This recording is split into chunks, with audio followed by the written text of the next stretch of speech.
அவுதுபில்லாஹி மினஷ் ஷைத்தானிர் ரஜீம். பிஸ்மில்லாஹிர் ரஹ்மானிர் ரஹீம். அன்பார்ந்த நேயர்களே, பலஸ்தீன் போர் நமது கணக்குப்படி 726வது நாள். யூதர்களுடைய கணக்குப்படி யோமுல் குப்புர் என்ற அவர்களுடைய ஆண்டு கணக்கில் ஒரு விழா. இந்த யோமுல் குப்புரில் தான் 2023 அக்டோபர் 7 ஒரு பெரிய தாக்குதலை நடத்தி இஸ்ரேலை அதிர்ச்சிக்குள்ளாக்கினார்கள். அதே போல நேற்றும் ஒரு பெரிய தாக்குதலை நடத்தி இஸ்ரேலிய இராணுவத்தை மிகப்பெரிய ஒரு அதிர்ச்சிக்கு உள்ளாக்கி இருக்கிறார்கள். இதனிடையே ட்ரம்புடைய காசா பீஸ் பிளான் அப்படிதான் சொல்றாங்க. ஏன்னா ட்ரம்ப் அதை அழுத்தம் கொடுக்குறான். என் பேரில் தான் அந்த அமைதி ஒப்பந்தம்னு சொல்லணும்னு. அதை பற்றி ஏற்கனவே நமது காணொலியில் பல விஷயங்களை சொன்னோம். ஆனால் நேற்றிலிருந்தே ஊடகங்கள் எல்லாம் ஹமாஸ் ஒத்துக்கொண்டது ட்ரம்போடைய பிளானை என்ன சொல்லி பெரிய கபலீகரங்களை பண்ணி கொண்டு இருக்கிறார்கள். அது மட்டும் இல்லை, போர் நிறுத்தமே வந்துவிட்டது என்றும் பேசிக்கொண்டு இருக்கிறார்கள்.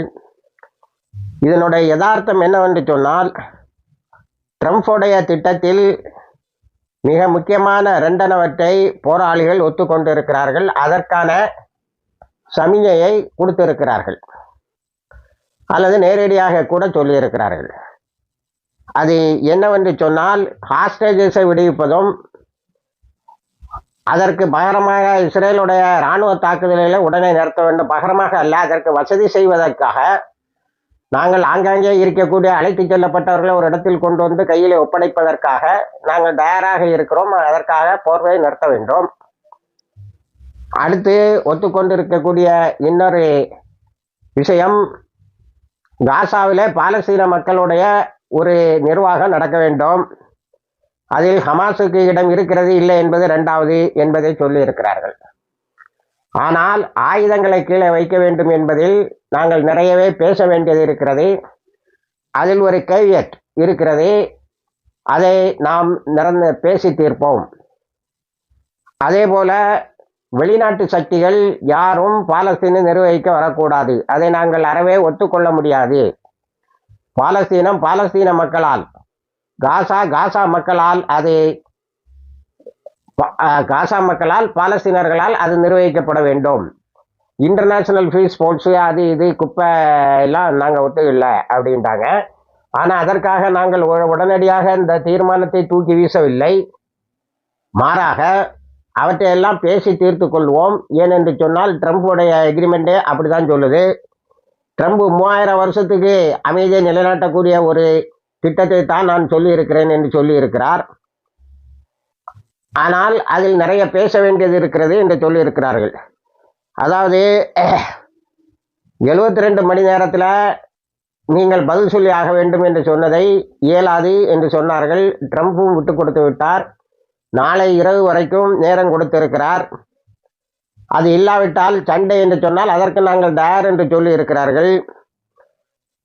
அடுத்தது, சில நிபந்தனைகளை பொறுத்த வரைக்கும் போராளிகள் அன்ரியலிஸ்டிக் அண்டர் கரண்ட் சர்க்கம்ஸ்டன்சஸ் என்று சொல்லி இருக்கிறார்கள்.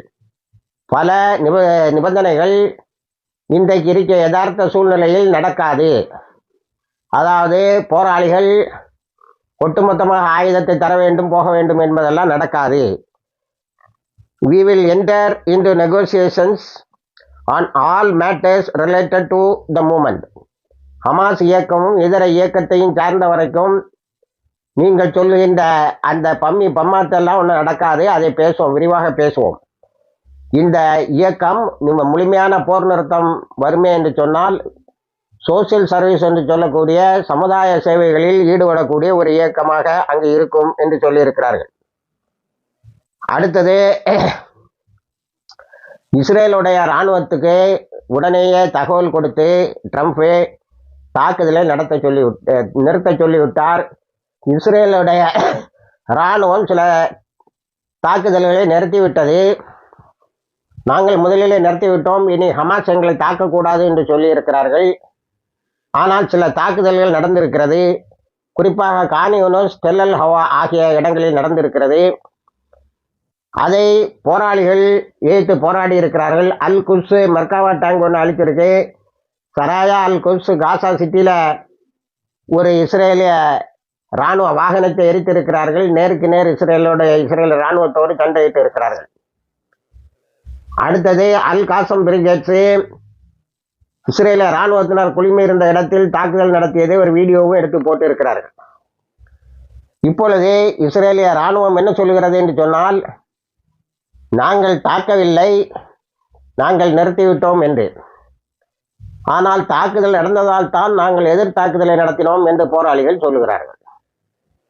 அடுத்து இஸ்ரேலிய இராணுவம் ஒரு விளக்கத்தை சொல்லி இருக்கிறது. என்னவென்று சொன்னால், எங்கெல்லாம் எங்களுடைய இராணுவம் பெரிய அளவில் தாக்கப்படும் என்று நினைத்தோமோ அங்கே டிஃபென்சிவா எங்களை காப்பாற்றிக் கொள்வதற்காக நடந்த தாக்குதல் தான் என்று சொல்லியிருக்கிறார்கள். மொத்தத்தில் இன்று மாலை அல்லது நாளை காலை மொத்தத்தில் அங்கே குண்டு வெடிப்புகளும் ட்ரோன்ஸ் தாக்குதல்களும் மற்றவையும் இருக்காது என்று எடுத்துக்கொள்வோம்.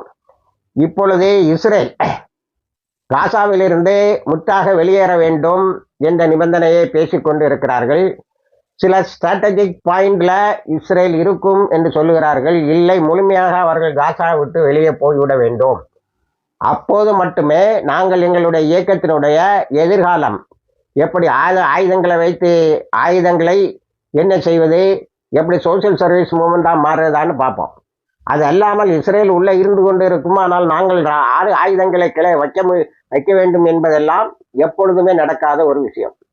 அப்படி இருந்தாலும் ஒரு செய்தி என்னவென்று சொன்னால், இனி காசாவில் யார் ஆட்சிக்கு வருகிறார்களோ அது தெளிவாக சொல்லிவிட்டார்கள். பாலஸ்தீனை சேர்ந்த டெக்னோக்ராட் அவர்கள் தான் வர வேண்டும், அவர்களுடைய டிஃபென்ஸ் போர்ஸாக எங்களுடைய ஆயுதங்கள் இருக்கும் என்று சொல்லி இருக்கிறார்கள். இதுல நம்ம ரொம்ப கவனமா பார்க்க வேண்டியது என்னன்னா, இஸ்ரேலு இதை வச்சு நெத்தன்யாஹு ரொம்ப பெருமையா பீத்திக்கிட்டான். உடனே தாக்குதலை நிறுத்த சொல்லி ஆர்டர்ஸ் வந்து விட்டதுன்னு கான் ரேடியோ சொல்லுது. அப்போ பெரிய அளவில் இழப்புகளை எதிர்கொண்டு இருக்கிறார்கள்.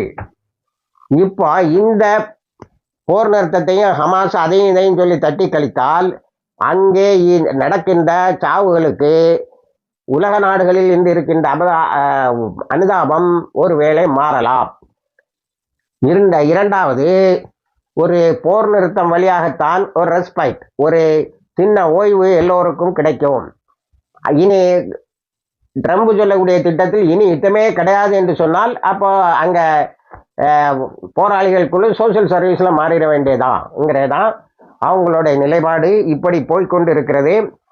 அல் அக்ஸாவை சுற்றி மேக்கரை சுற்றி பயங்கரமான கெடுபிடிகளை பண்ணி கொண்டு இருக்கிறார்கள்.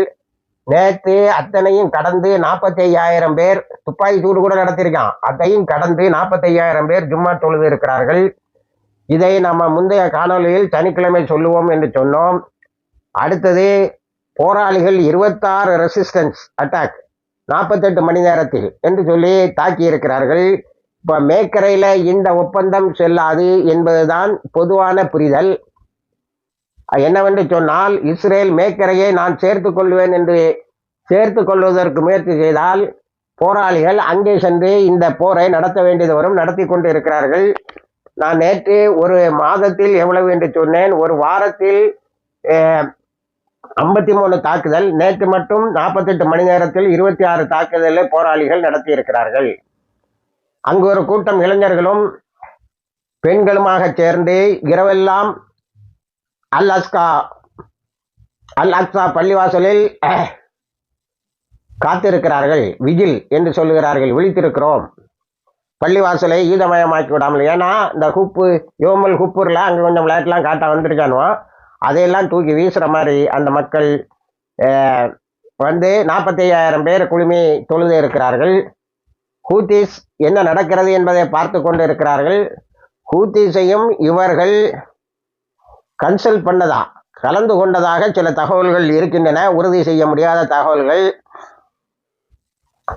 மொத்தத்தில் என்னன்னா, இஸ்ரேலுக்கு தோல்வின்னு வருகின்ற போது யாராவது வந்து ஒன்றில் ஐக்கிய நாடுகள் சபை அல்லது ட்ரம்ப் அல்லது ஒரு சீஸ்ஃபயரு அப்படின்னு அதை காப்பாற்றி கொள்வதற்கான எல்லா முயற்சிகளையும் செய்வார்கள் என்பது கடந்த கால வரலாறு. நான் இதை இந்த 724 6 நாள் காணொலியில் அடிக்கடி சொல்லியிருக்கிறேன். அதுதான் நடந்திருக்கிறது. ஆனால் போராளிகளுக்கும் இப்பொழுது அந்த ஒரு போர் நிறுத்தம் அங்குள்ள மக்களுடைய அவலங்களை பெரிய அளவில் குறைக்கும் என்பதால் அவர்களும் நன்றாகவே சரிந்து கொடுக்கிறார்கள் என்றுதான் தெரிகிறது. இஸ்ரேல் இனி காசா மீது போர் தொடுக்க முடியாது என்ற நிலை வந்தால் நத்தியானுகு சிறைக்கு செல்வார். இன்டர்நேஷனல் கோர்ட்ல டிக்ளேர் பண்ணது இருக்கு. இப்படி நிறைய வேலை இருக்கு. அதனால நத்தியானுகு எப்படியாவது இதை தட்டி கழிக்க பார்ப்பார். இணைந்திருங்கள். தகவல்களை உடனுக்குடன் தருகிறோம். வாகிர் தவானா அல்ஹம்துலில்லாஹி ரபில் ஆலமீன்.